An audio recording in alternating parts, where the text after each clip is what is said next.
কম্বল দিব একটা তাহলে? রাতে খেয়েছেন? হ্যাঁ না না খাবার করা লাগবে না।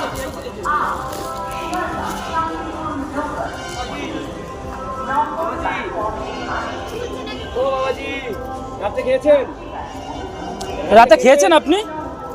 এনে খাবারটা রাখুন, খান। এনাকে একটা কম্বল দেওয়া যায়। এই নাও নাও, ওনাকে পড়িয়ে দিও।